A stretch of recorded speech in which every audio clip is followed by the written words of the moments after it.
Quick video. I just had a moment of, I guess, clarity, a moment of reinforcement, a moment of understanding on some things and why I am the way I am and why I do the things I do and how important it is to be a light and to be a Christian example. I just went in the supermarket and I came across a homeless man who was in one of the shopping carts, the automatic shopping carts, and I felt compelled to talk to him. He kind of came over to me. Was asking me, did I have a big enough vehicle to give him a ride, him and his bike, a ride over to the community center so he can go and take a shower. As I'm talking to him, I see he had a problem with his legs. His legs been bothering him for over 50 years, and it was really a sad case. So I said, well, I don't have a big vehicle like that. Well, can I pray for you? And he says, nope, don't pray for me. I can't be prayed for. I'm a lost cause. He pretty much, man, you gotta run that right now. Got some guys working on my roof, folks, so I gotta be quick with this video and be loud. But so he said, no, I can't. You can't help me. You can't, pray for me, nothing like that. Pretty much, he was dismissing black Christians and Christians in a whole because they never helped him before. And he said, I said, well, prayer always changes things.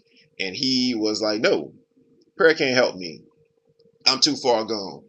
And a sadness came upon me, in a moment of sincere charity. I was trying to extend towards him, and charity is something that we all supposed to extend upon people because charity is love. And I felt like my charity was rebuffed, and I felt like, me trying to be, something for a life for this man, he didn't want it. And he went along, he started, cursing, throwing out things about, the effing government and effing black people and effing this, and nobody helped him, going through the things he's going through. And he said he has talent, and if he'd have known the talent he had years ago, and if he would have been born of another race, his life would have went a lot differently. I asked him how old he was. He said he was in his 70s, and he said, if you can't really do nothing for me tangibly, pretty much, get out of my face. And I walked with him while he went to go get some bleach. I don't know what he's getting it for, but he pretty much just passed me on, like, get out of my face. And I just, it saddened me. And he just went on about just being just a total. He pretty much explained himself as a total waste of his life, and how it just, it, his life didn't mean anything. And I said, what is, he said, I don't have a social security number. I'm homeless. I'm broke. I don't have any family. I don't have any friends. I'm 70 years old, and my life means nothing. And I said, well, I specifically told him, I said, well, you can always come from that. It's anything. You can come back from anything, you know, with the proper faith and help. And he said no.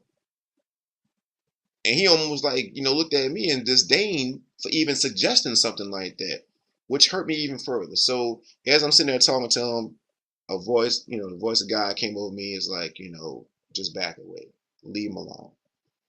And I guess one of those, we have one-time encounters with people in public. Sometimes they're happy encounters. Sometimes, they're little arguments. I call them, coincidental encounters when you have with people in public. And now maybe the point of this coincidental encounter with this man was not to help him, but maybe it was to help me. So I started looking introspectively, and maybe it was to help me to not end up like this man, and help me and gave me reinforcement about why I'm such a positive person and why I say the things I do, especially about men and mentality, because I don't want anybody to end up like this man. I almost cried there for him in sadness and almost anger at him for giving up on life. I don't want anybody I know to give up on life like that. I felt torn. My spirit felt low. I haven't felt this way in a while because there was nothing I could do for him. He said, "Do not pray for me. You better not pray for me." And I felt as if like I was useless. Well, maybe it's for me to not end up that way. Maybe just a lesson for me and anyone I know to prevent someone from giving up on life. So now In a way, he invigorated me to continue to say the things I say, to continue to do Mantality, and to encourage men and women to be all they can be. I know it sounds like the army, to be all they can be, and not give up on life, and not be like that when you're a senior citizen trying to enjoy the twilight years of your life. I still pray for that man right now. I don't even know his name, but I pray for him, and I hope he finds God, and I hope he finds peace in his soul. And anyone that's out there listening to the sound of my voice, that you find peace in your soul and you don't give up, because I won't. That's it. Love you.